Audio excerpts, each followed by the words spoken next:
Today is Friday, August 13th. What to know about a crisis growing in Afghanistan. American citizens are now rushing to get out. Also, a groundbreaking census report that found the U.S. is becoming more diverse than ever. Plus, stop blaming your metabolism. A new study found it doesn't change as much as we think. The Free Britney movement has reason to celebrate, and the movie Field of Dreams came to life. Welcome to The Newsworthy. All the day's news in about 10 minutes. Fast, fair, fun, and on the go. I'm Lacey Evans, filling in for Erica Mandy during her maternity leave. You ready? Let's do this. Thousands of American troops are now headed to Afghanistan to help airlift other U.S. citizens out. That's because the situation in Afghanistan just keeps getting worse and less safe. The Taliban has been advancing, taking over at least 2/3 of the country, and they haven't been met with much resistance from the Afghan security forces who've been trained by American troops. Just yesterday, the militant group captured the country's second and third largest cities. So there are fears it might take over the capital of Kabul in the next month. Thousands of Afghans have fled their homes. They're worried the Taliban will again start a brutal government that could eliminate women's rights, or that they could go back to conducting public executions. For now, the American embassy is staying open, but any staff who can do their jobs from afar will withdraw. All other Americans are being told to leave Afghanistan immediately, and the U.S. military mission there is still set to end at the end of this month.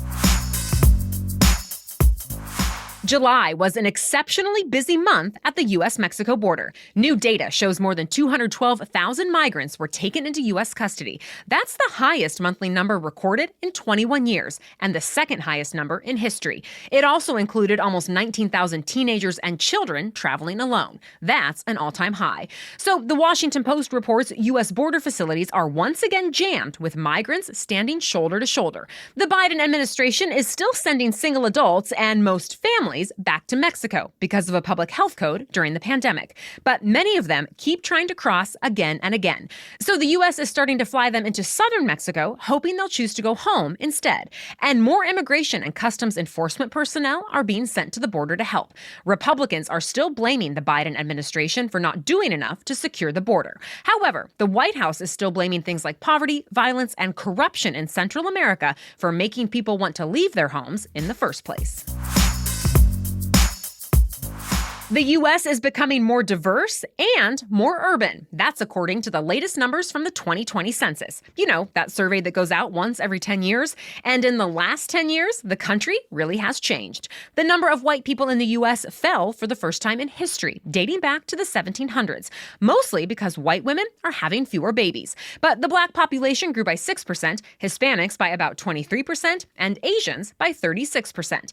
The biggest increase was among people who identify as more than one race. That population more than doubled. When it comes to where people are living, Americans seem to be moving more to the South and West and away from the Midwest and Northeast. And almost all the growth over the last 10 years has happened in big metro areas. This census data will also shape how $1.5 trillion in federal spending is distributed and how new state political maps will be drawn, which could really shift the power in Congress. It's up to each state to draw their own maps based on these population numbers. New districts will have to be set before next year's midterm elections. San Francisco, California, and New Orleans, Louisiana are now the first cities to mandate vaccines for certain activities.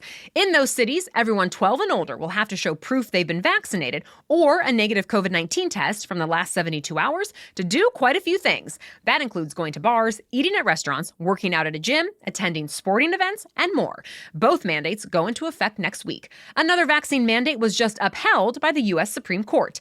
Indiana University students were suing their school, saying it was unethical to force them to get vaccinated. Well, Justice Amy Coney Barrett is in charge of that region of the country, and this week she denied their request to overrule the mandate without comment. One more note on vaccines. Remember, we told you the FDA was expected to authorize booster shots for certain people? That happened late last night. People with weakened immune systems can now get a third shot of either the Moderna or Pfizer vaccines to boost their protection against COVID-19. That covers about 3% of Americans, including people who have an organ transplant or a history of cancer. The FDA is still studying whether an extra shot might be beneficial to the rest of the population. Stay tuned. More news is just ahead, but first, here's your main host, Erica Mandy, with a message about today's sponsor, Ritual. Of course, I hope this podcast is part of your daily routine, but I have another recommendation for you to add to your everyday as well, and that is Ritual vitamins. I take them every morning without fail, and I love that I can change which Ritual vitamin I take based on the life stage I'm in at the time. So I started with Ritual's multivitamin for women, then I switched to their prenatal vitamin once I got pregnant, and now I'm taking the postnatal. In fact, Ritual is available for women, men, and teens. Each one is scientifically developed to help support different people and different life stages. The best part? You will never find sugars, GMOs, major allergens, synthetic fillers, or artificial colorants in Ritual's products. Ritual has a one-of-a-kind visible supply chain, so you always know what nutrients you're taking and where they came from. Get key nutrients without the BS. And Ritual is offering the Newsworthy listeners 10% off during your first 3 months. Just visit ritual.com/newsworthy to start your Ritual today. If you don't love Ritual within your first month, they'll refund your first order. Again, go to ritual.com/newsworthy for 10% off during your first 3 months. It's a big win for pop star Britney Spears. Her father, Jamie Spears, says he plans to step down as her conservator. This is a big shift since he's been in charge of her life and finances for the last 13 years. But in a court filing this week, he said he'd transition away from the arrangement after a few things are tied up. For example, there's still going to be a court review of her finances, and it's not clear exactly how long the transition will take. Even though he agreed to step down, Jamie insisted he's done nothing wrong. He just said having a public battle against Britney isn't in her best interest. She's accused her father of conservatorship abuse, saying she's been overworked, medicated against her will, and kept from having more children. Now, though, her attorney says the latest development is, quote, vindication for Britney. We recently discussed Britney's case in depth with a family law attorney. We have a link to that special edition Saturday interview in today's episode notes. It turns out what we've been taught about our metabolisms may be all wrong. A new study found metabolisms don't really slow down at middle age, and there's no difference between women and men. Researchers used data from nearly 6,500 people, ranging in age from 8 days old to 95 years old. The data was collected over 40 years. It found the human metabolism goes through 4 phases. The first is from infancy until age 1, when calorie burning is at its peak. Then, from about 1 year old to 20 years old, metabolism gradually slows down. Here's the surprising part. They found it really doesn't change from 20 to 60. Then, in the final phase, it starts declining again after 60. Of course, body size and the amount of muscle people have impacts metabolism too. But after making adjustments for those factors, the study found it's pretty standard. And things like puberty, pregnancy, or menopause didn't change things. Researchers say these findings could reshape the science of human physiology as we know it. And they could also change up some medical practices, like figuring out what doses of drugs to give children and older people. You have just a few more days to sign up for government health insurance before the usual open enrollment comes around. The special enrollment period for the Affordable Care Act, aka Obamacare, ends on Sunday. Remember, if you aren't already getting insurance through an employer, the ACA offers options. And some people can even get subsidies meant to lower the cost of paying for health insurance. Normally, you can only sign up at the end of the year, but President Biden opened this window up in February, citing the pandemic. The White House says more than 2.5 million people have signed up for coverage during this special period so far. That's on top of the more than 30 million Americans who were already enrolled. So if you need health insurance this year, just go to healthcare.gov before the end of the day Sunday. Otherwise, you'll have to wait until January 1st to be covered. TikTok is the latest social media platform making changes to protect its younger users. For starters, it set a curfew on notifications. Teens 13 to 15 years old won't receive alerts after 9 p.m. The deadline is 10 p.m. for 16 and 17-year-olds. Those notifications will be off until 8 in the morning. Other changes have to do with privacy. Already, TikTok disables direct messages for anyone under 16. But now they'll be turned off for 16 and 17-year-olds too, unless they specifically choose to turn them on.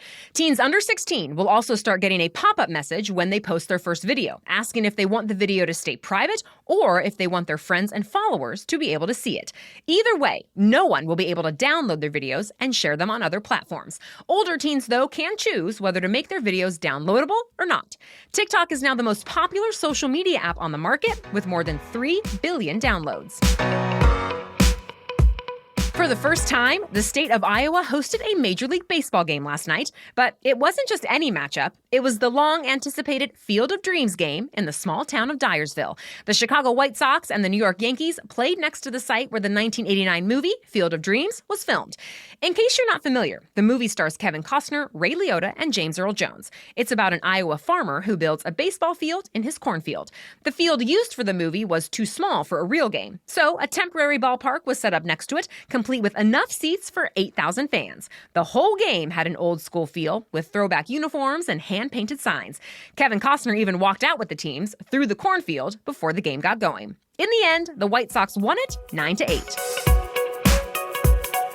That's it for the main news today, but now it's time for Feel Good Friday, where we bring you one extra feel-good or positive news story before the weekend. But first, here's Erica again to explain why she likes our sponsor, HelloFresh. I know you have a busy schedule. Well, HelloFresh will help you cut out the need for stressful and time-consuming meal planning, as well as those last-minute grocery store trips. Instead, you'll have easy-to-follow, seasonal recipes and all the pre-measured ingredients you need for them, enabling you to get home-cooked, delicious dinners on the table in just about 30 minutes. In fact, if you feel really strapped for time, you may even want to try HelloFresh's quick and easy meals. They include 15 to 20-minute dinners, breakfast on the go, and 10-minute lunches.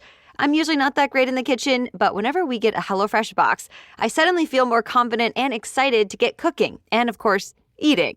My husband and I usually make the meals together and really have fun with the process from start to finish. HelloFresh also allows us to make and taste a variety of recipes and foods. It's America's #1 meal kit. Go to HelloFresh.com/newsworthy14 and use code newsworthy14 for up to 14 free meals plus free shipping. Again, that's HelloFresh.com/newsworthy14 and use the code newsworthy14 for up to 14 free meals plus free shipping. Okay, now back to Feel Good Friday. A girl in Arizona who beat cancer is helping build a new kind of playground where other kids like her can be safe to play. 7-year-old Lily Taylor is now cancer-free, but when she was battling leukemia, she remembers not being able to play at the park with her friends. Playgrounds just had too many germs. So Lily wants to make sure other kids with serious illnesses don't have to feel left out. She and her father came up with the idea for an indoor playground that they're now calling Lily's Pad. It'll go through the same cleaning procedures as a hospital, so kids with weakened immune systems can play without worries. It'll also be wheelchair accessible, and the equipment will be padded. A laundry company donated the space for the playground, and it's now under construction thanks to donations. Lily's Pad is expected to open sometime next year in Tempe, Arizona. Thank you for listening. We'll be back tomorrow with our special edition Saturday episode about keeping children smart and healthy as they go back to school. And then Erica comes back from maternity leave on Monday. Thank you for trusting me to bring you your news roundups every weekday while she's been away. I've loved being your guest host.